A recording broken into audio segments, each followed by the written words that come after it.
Roger, your hair is so long. Yep. I haven't had a haircut in almost a year. Oh my gosh. Well, I haven't got the virus either. There you go. Well, yeah, my wife was going to cut it today, but it's a whole lot colder outside than they said it was going to be. We were going to go outside in the driveway and cut it. I understand. It rained. It rained something fierce last night here. Yeah, it was awful. So what I need to do is get a toboggan like Dr. Moser, and I could just hide it. You'd never know. Don't leave me without it. I'm always wearing this thing. I could do this. Don't go into a bank like that. Yeah. Well, they won't let you in nowadays anyhow, so. Oh, that's true. Or try to wear headphones like that.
Should we join in?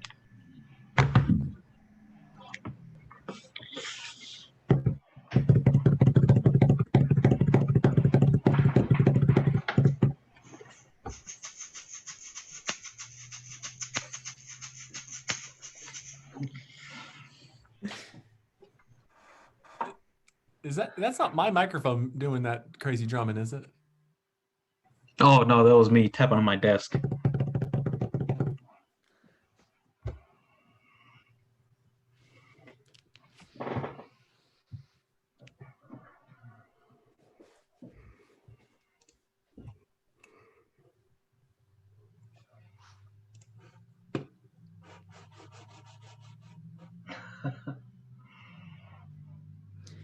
All right, well, I guess we'll go ahead and get started. Welcome back, everyone. It is basically spring, but spring semester. Good to see you guys. Good to see you guys back. Just as a forewarning, there's a few people who have some scheduling conflicts. I know some people had labs get scheduled late. I know Dr. Whitfield has a lesson at this time normally. So I was talking to them a little bit, and I think Thursday at 2:30 or 3 would work better. So I was going to ask and see around who is available at that time. If anyone has any issues, we can try and work something else out as well. But that was the first slot that came to my attention. So, well, isn't the Woodwinds doing their thing on Thursdays like 3 to 4? For orchestra, it's Yeah. Mondays at 3. Oh yeah, it's Mondays. Sorry. Checked with Dr. Whitfield that his Thursdays at 3 are free. I know he and Jaron have a comp lesson until 2:30, so should be. I can shoot another email and see. I have him scheduled. I asked because I have him scheduled for an accompanist for another lesson, his not comp lesson, but one of his sax lessons or something for Thursday at 3. It could have been moved, but I would double check with him because him making it is important. Okay, I can do that. Yeah. but I'm good if folks are good at that time. I can do that one. Yeah, that's fine for me. Yeah, I could do that. Works for me. I probably couldn't do 3. 2:30 maybe. I prefer 2:30 over 3 if there's a possibility, Carter, but Okay. we'll see. Are you teaching on that day, Caleb? Yeah, just one lesson, but I have other. My Thursdays aren't a great day for me, but 2:30 might work. I have a lesson at 3:30 though. So.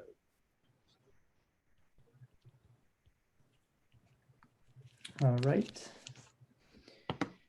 So I have no other announcements besides that. Moser, do you have anything? No, just glad we're back at this. All right. Does anyone have anything they would like to show, actually, getting back into the semester? I have something that I did in the past 30 minutes. Perfect. Way to Sorry, come prepared, Bishop. We only do new music. It's a piece I've showed before. It was it's a string quartet, and I don't know if you remember, but it had like a solo kind of violin part on it, and it was bad, so I changed it and added a little more to the end. But here, I'll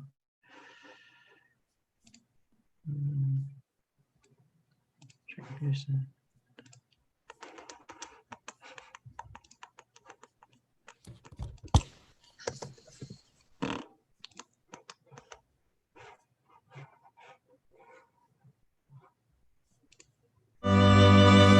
Can I hear that?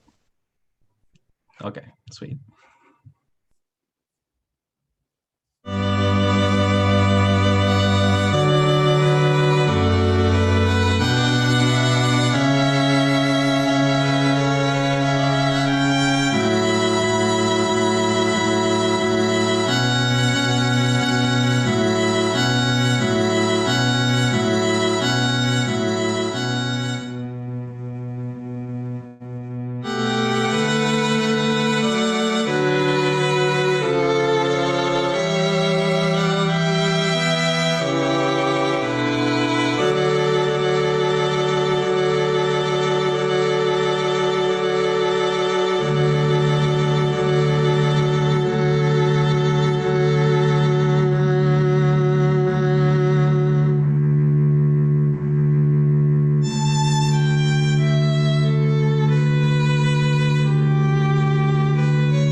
Then I was gonna go into like a cello heavy thing, but yeah, I completely forgot everything that like last time I showed. I completely forgot like all the notes and the critiques that everybody said, so it's pretty much the same as last time.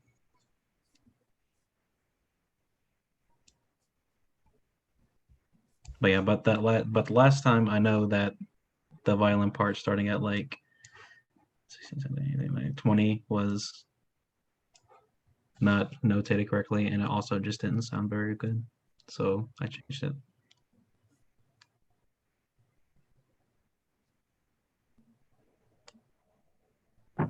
I get very old Disney movie vibes from that, like an intro to the movie. Very cool.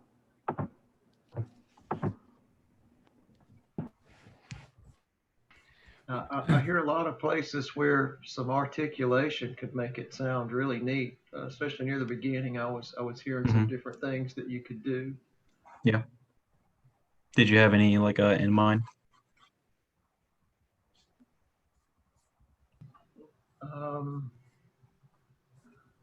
Not specifically without playing through it again, but I know there were some places that I thought if you had a real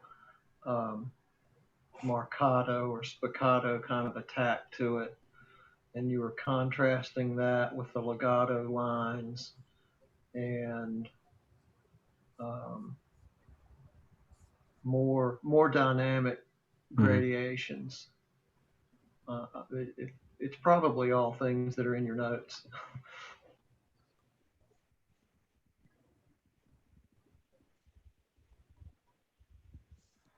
I think I've said this before, Bishop, in some of your other pieces, and I don't know if I've said it for this one or not, but I'm always interested in music that is not following some type of, you know, old fashioned tonal language, that it's using the notes. What we would call this is you know, maybe pan-diatonic or something like that. Like this style of music, maybe that you're using the notes of, more or less, the notes of D major. Now you have a couple accidentals, but most of the time it's D major, but it's not D major followed by a G major, followed by an A7, followed by D major again, with these progressions that we're used to.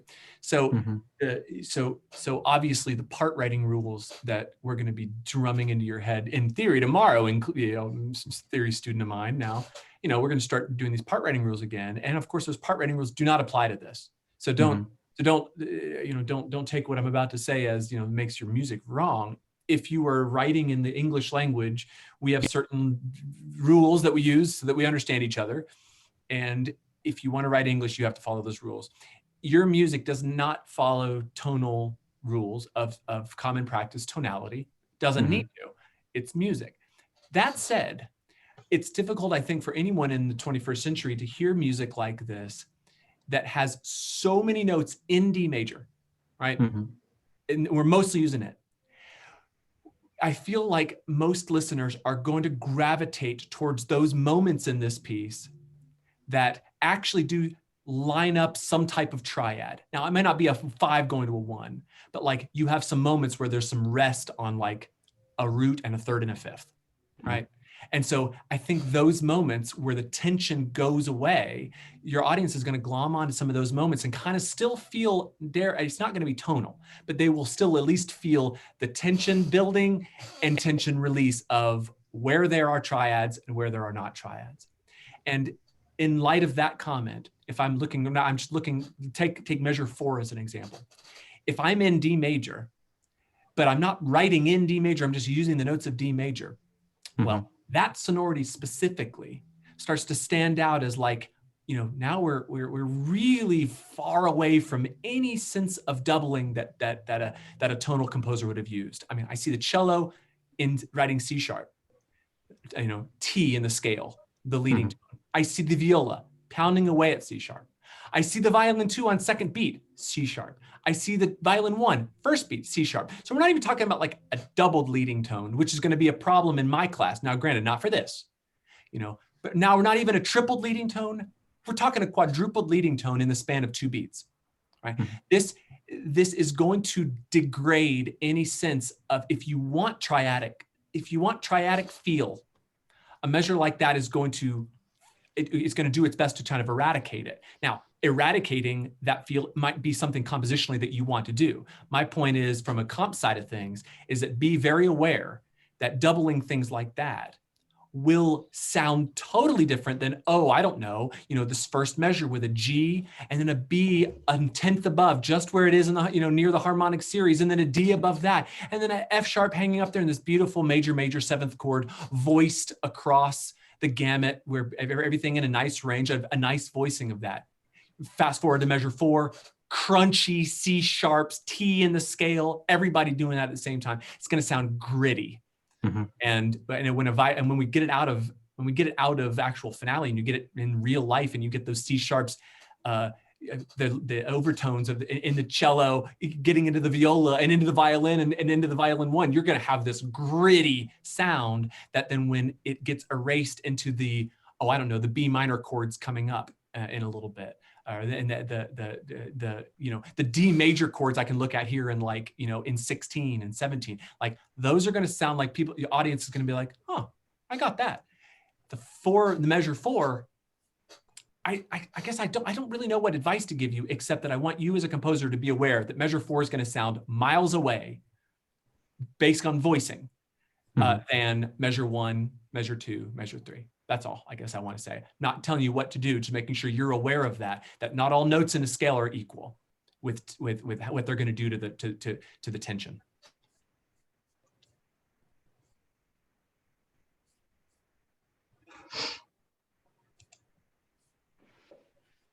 All right. Thank you. And if you did some technique changes as you went, in measure 7 and 8, if you had the violin, if they were sliding those notes and everything else was pizzicato, it would be so different from what we just heard without changing anything other than the technique. That's a good idea and a good point, that MIDI representation of a string quartet. I mean, shoot, you could put a Bartok string quartet or Stravinsky string quartet into this, and it would play back. And if I played you the real recording of it, you wouldn't even think it's the same piece because of the different articulations and whatnot that is going on. Roger's exactly right. You look at some string quartets or listen to some string quartets with some extended techniques and stuff. Bishop, your mind will be blown. You'll be like, I need to be doing this, because a string quartet can sound awesome regardless of pitch. Here I'm talking so much about pitch space. Shoot, there's so many other ways of thinking about a string quartet that's not pitch centric like I keep making it. Do you have any recommendations that I could listen to? God, I love the early Stravinsky. Roger, what do you like for extended technique string quartets? I immediately am thinking of Stravinsky right off the bat. Like, I can send you one or two that are just like, you listen to 30 seconds of it and it'll blow your mind. Like, is that a string quartet? I don't really have any recommendations. I agree with you though. I should develop a library of those things to listen to. I'll send you what I was thinking of, Bishop, and you could go from there. Okay, thank you.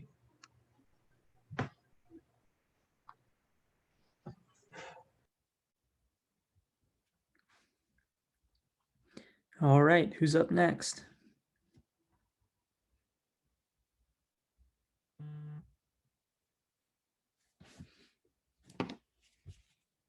I have written some more on the piece that I showed last semester.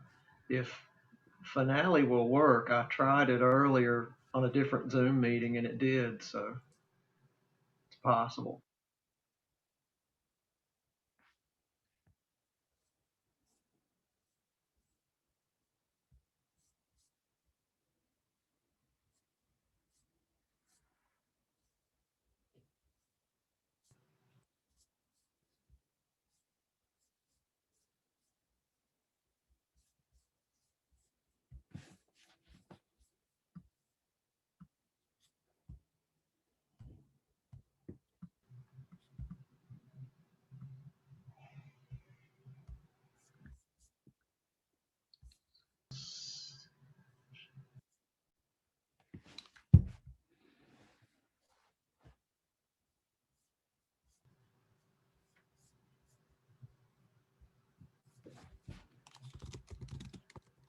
So should I show that, or does somebody else have something?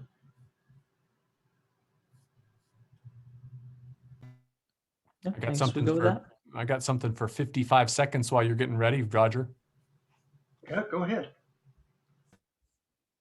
All right, this is for you, Bishop. I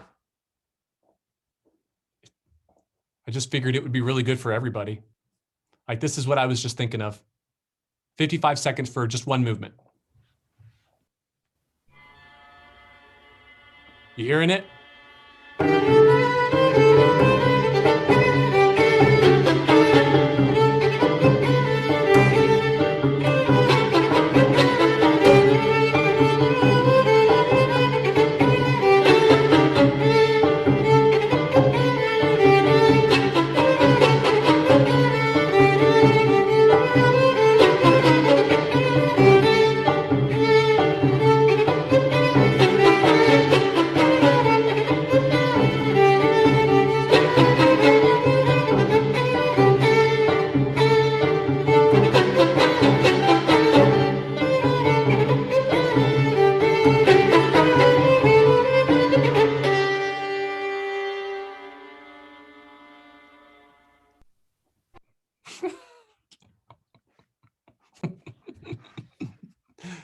I mean, there's more to it than that, of course. That's just the opening. But like you've got strings playing on, you've got like really high notes on the low string. So that gives a different timbre. You've got someone doing pizzicato with a pinky while they're holding a drone. So you have left-hand pizzicato. I mean, that 155 seconds is like a masterclass in what a violin and a viola and a cello and could do in a string quartet. And he didn't do anything pitch-wise. That's why I thought about that one as a good example. Is that he had these little modules, right? He had this one guy doing the one thing, one guy doing the same thing, bump, bump, bump, bump. Like that's all. As far as content, pitch weight wise, very little. But like that 55 seconds wasn't that very engaging, and it's the timbre that's engaging, and the rhythm and the articulations, it's that stuff, what Roger was saying, that's engaging. Forget about my pitch space stuff. I'm a pianist and I always think pitch space, and I shouldn't, but I always do. And I come into it thinking tonality and 1451, it's like, forget about that. We all need to listen to Stravinsky more and realize there's a lot more to music than making a triad. There, spiel over.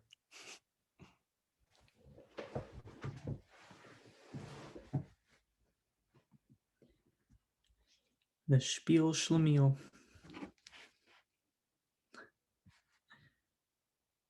That piece is brilliant.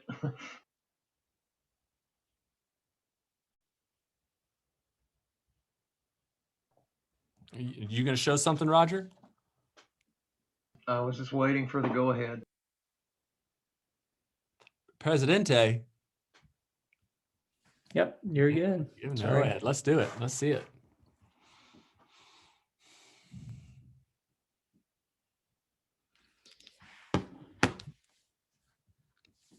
That is small.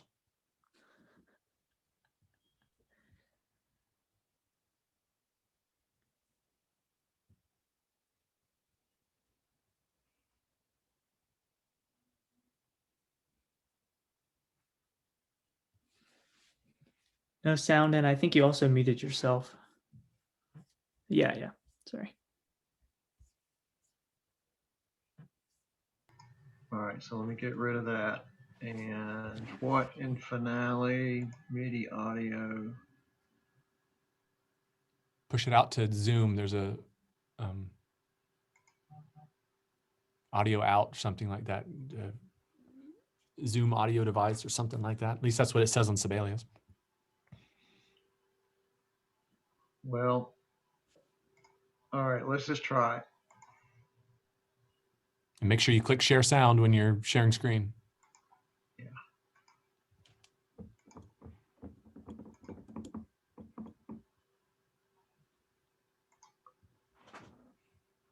All right, are you hearing it? No. Not hearing anything.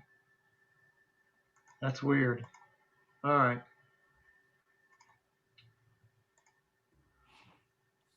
All right, well, I tried it with somebody else last week and it worked, so I don't know why it's not working here. But I won't belabor the point. I'll just make a little video of it or something. I have a fun, not something to share, but I have just a ridiculous fact. So we are doing in choir a Berlioz piece called A Dance of Ghosts. And this sucker is 345 measures long. And the only reason I know is because we have to number each measure in choir. My hand hurts now. It's good for you. Yeah.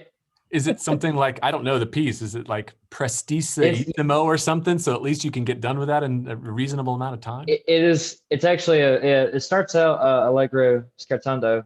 It's pretty quick. And it repeats. So it's not like it's hard or anything like that.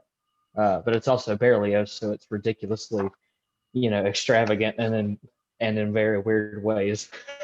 So fun piece. It's a very thick piece of music, but it's a fun piece.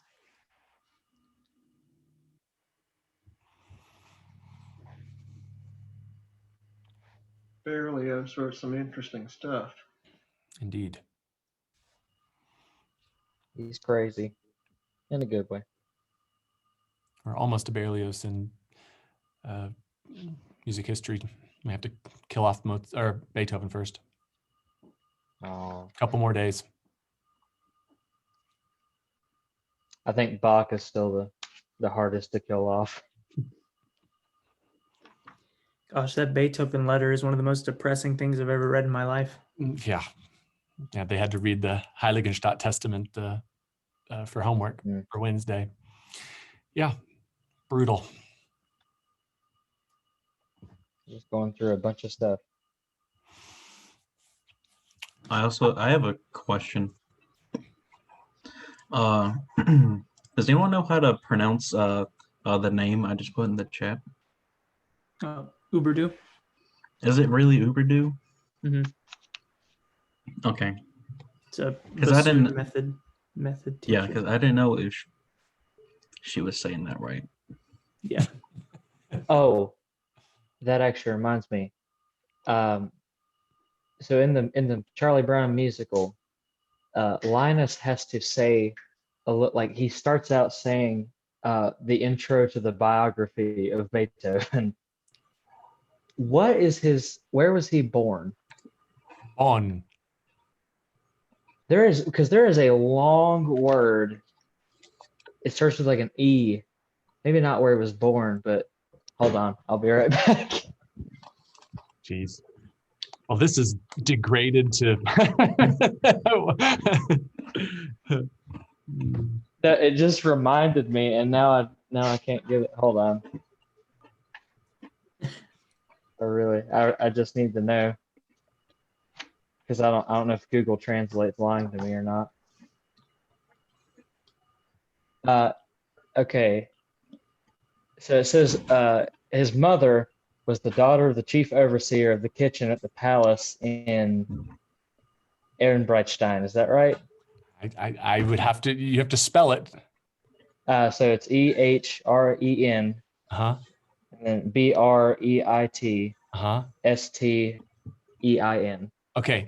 Ehrenbreitstein. You said it right. Ehren Okay. is like it's I guess it's a name. It's not a name I'm familiar with, but all of those are nice German words. Like Ehren is an honor, Breit is long, so a large amount of honor, and then Stein is what you put at the end of a word to make it like a city. So it's like the city of a large amount of honor. Ehrenbreitstein. Yeah, you said it right. Do you have to say this, or does someone else have to say this? No, I just wanted to let someone else know if they wondered. They're saying it right. Okay. All right. Cool. It just reminded me when you asked to say that one word. I wrote things over the break if we're desperate to look at stuff. I wasn't going to volunteer them if we had enough stuff. But if y'all want to look at something, I got inspired to do some silliness over the break that I don't have recordings of them, but they'd be something that at least might be interesting to look at. Yeah, sure. We can get back into the swing of things for next week. Yeah. The students getting back into the swing of things. Yeah. Hey, Dr. Moser, did you ever get a chance to look at that group, the Wayland Jennies?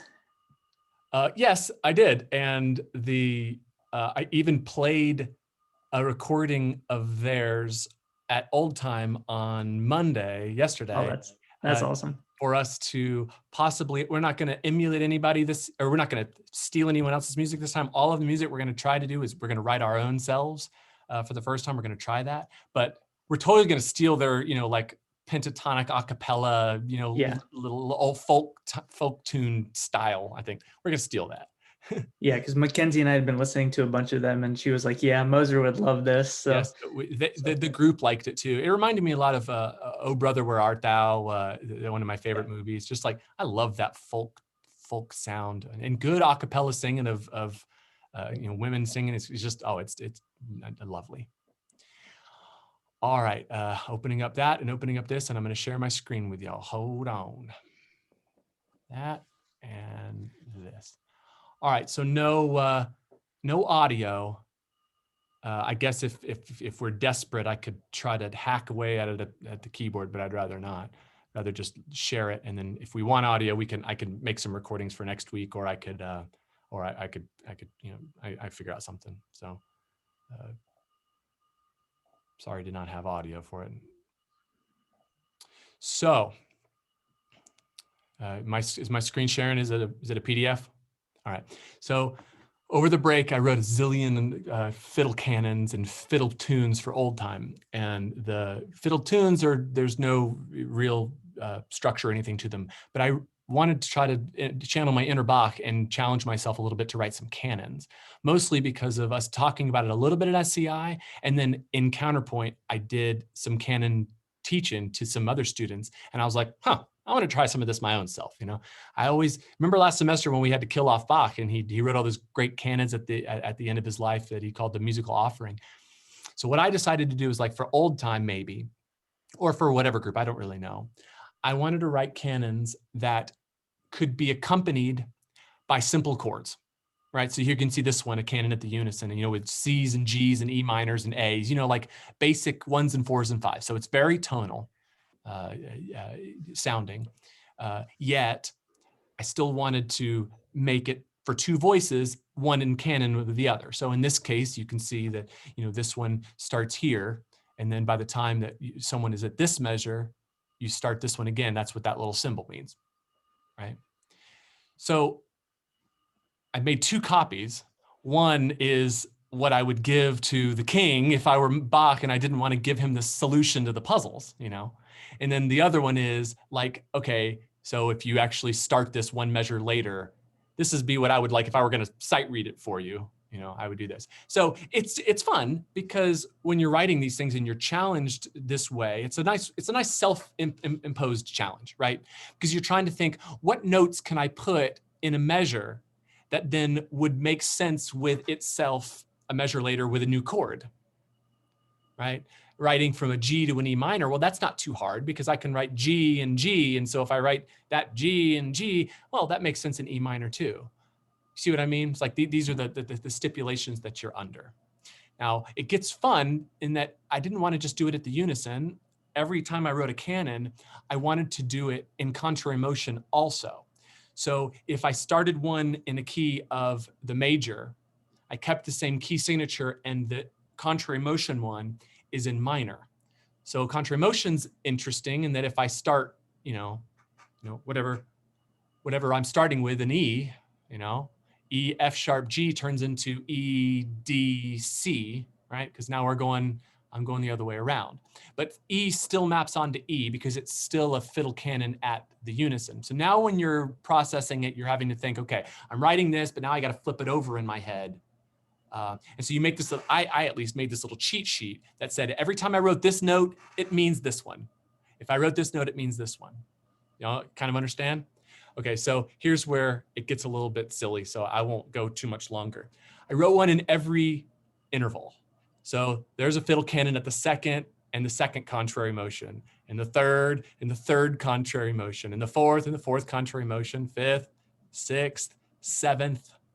I was really proud of the seventh ones and the sixth. So like, if I just went through them in the full, you can see that, like second, for instance, you start on a G, but then the next person has to start at the A. So it's the same melody, just up a second. And vice versa, when you start on an A, this one's gonna start on a B, but now it's contrary. So A, B, C, D, E turns into B, A, G sharp, F sharp, right? It maps onto different notes. Where it gets really fun, that I'm the most proud, is that after I did all of those, I was like, well, Bach had some other really cool, interesting ones too. So these last three are my favorites. And I'll just show you the whole full version of it. Well, that's not true. I guess I'll show you this. So this one's contrary motion and augmentation. So when I give you this and I say, it's a canon and contrary motion and augmentation. So you have to figure out how that would work. And so that if you actually would figure it out, if you start together and one person just plays this normally, and the other person plays this times 2. So this quarter rest is really a half rest. This 8th note E is really a quarter note E, quarter note F sharp, half note E, half note F sharp. You see what I'm talking about, where everything is times 2? So if you do that, you have yourself this, which works tonally. And the nice thing is that this first person only gets to halfway through. The second person's whole piece is only the first person's half, right? Because by the time you are getting here, what that translates to for the second person is down here. So like an easy way to look at it is you can see this like A, B, C, A, B is this with a long B. Here it was a dotted half. So that means it has to be a dotted hole for this. So it's like this long A down here. But anyway, that one was cool because it's upside down and ×2. This one really hurt my brain a little bit. And the next two are also kind of fun. The last two. This one, this one's very short. It's only 8 bars. But at the end, you started in C major, you know, but then you end with a nice 4, 5, 1 in the key of D. So you go back and you start it again, but now you're in D major, and then you do it again and you're in E, and it's just a rising canon. That one's cool. When I had to actually make this one out, you can see this one takes a long time to get back to C major. And I would never do this one for a fiddle group because, as you can see, chords that used to be fun, like C's and F's and D's, quickly turn into like, oh God, you know, like we're outside the realm of a good fiddle group being able to play G sharp minors and A sharp minors and D sharp minors. I was like, I mean, I guess if everyone barred the chords, you could just keep shifting up, you know, like if you could learn them in barred. Last one of these is the crab one. I had to do a crab canon too. So this one is the same forwards and backwards. Or it's not the same forwards and backwards, but you play it. One person starts at the end, one person starts at the beginning, and you meet in the middle.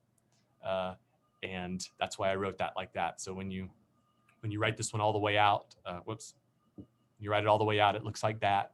And this one is, it's just like this one. I was thinking of even a regular fiddle group could do this one, you know, ba ba ba ba dum ba bum ba yum ba dum bum. I mean, it's just, you know, simple little fiddle tunes, but nice that they both that, you know, they meet in the middle, and they you know, they actually have a nice, you know, 5/1 cadences and, you know, stuff like that. It ends on a half cadence in the bar. That was kind of the goal of this, is that it's under a lot of strict control compositionally, but I still wanted to make it fun to listen to. The goal is going to be to play some of these for like an old time concert, and then everyone else is just going to be tapping your foot. And little did you know that it was like, that was really a canon at the 7th in contrary motion. Like, you know, you didn't know that because it just sounds natural. It sounds good. If you start to squint your eyes and say, that sounded forced, well, then I failed, you know, and that's the nice thing about Bach's canons. Do you music history students remember that when you were listening to the canons, it's like, if I didn't tell you it was a canon, like they're so good that it just sounds like two voices are just dancing around each other. If it's written well, and it doesn't feel like the harmonies are ever forced, and it never feels like the phrasing is off or anything like that. That's what's so good about Bach. I am not claiming that these are that good, but I did at least go in with a goal of like trying to still make 8-bar phrases that ended with half cadence, that ended with perfect things like that, so that at least I might be able to fool a Boiling Springs audience into thinking, well, that's just some good fiddle music, and little do they know that that's a canon at the 4th upside down, or whatever, you know, something like that. So if you're interested, I'm dying to talk shop about like really compositional brass tacks, like how to do this, because I had to invent it along the way. Bach, I always had taught Bach as being like, he did this is amazing, it's above my pay grade, I don't even want to dig into it. Well, over Christmas break, I dug into it a little bit, and I tried some of these things. And I'll tell you, it's frustrating at times, but then you get going and you get in a little bit of a groove, especially if you like, you know, let's say a canon at the 2nd, you really start getting good, and you start getting, then the canon at the 3rd, it's faster. It's like you get faster at being able to figure out which notes would work, which notes wouldn't work. And some of the compositional questions you have to ask if you want to write tonally. I know I was talking to Bishop about, you know, not writing tonally. You don't have to write tonally, but if you want to write tonally, it makes it hard. And that's the first compositional questions you have to ask, is like, how do I make a cadence with a canon at the 6th upside down?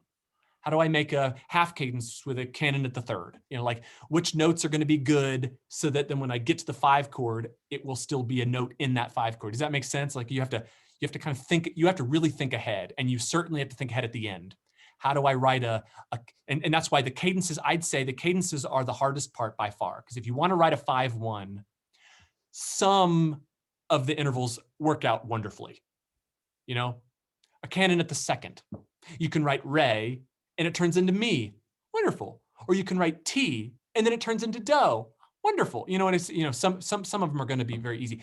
But some of the intervals are just brutal, where you just don't have many choices for a note that is going to fit in one chord, that then when the chord changes from a 5 to 1, there isn't a note that fits in the one chord. So you have to you got to be really creative. So anyway, anyone who's interested, I'll stop because that was enough.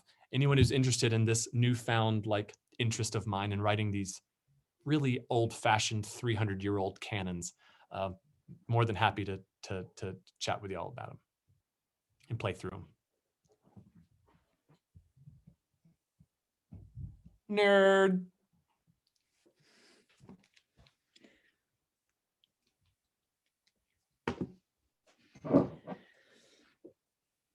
Makes the math brain that's not been active for a while happy for me.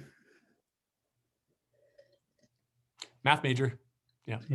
This is my way to keep those math things alive. It's like little Sudokus in 8 bars, you know? It's really fun. It melds both of my interests. And as someone else like you who's interested in math, it might be something you want to challenge yourself to try to do. Start small, like, 8 bars. Oh yeah. I'll probably do something like that with bassoon duets or something. So Yeah. I think that'd be cool.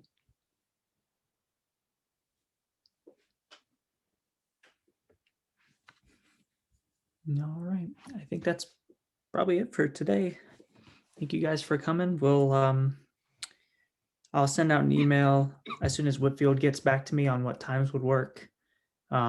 So for now, we'll plan on next Thursday instead at 2:30. And if that changes, I will let you guys know. Okay. Thank you. Caleb, I'll get you this recording next time I see you.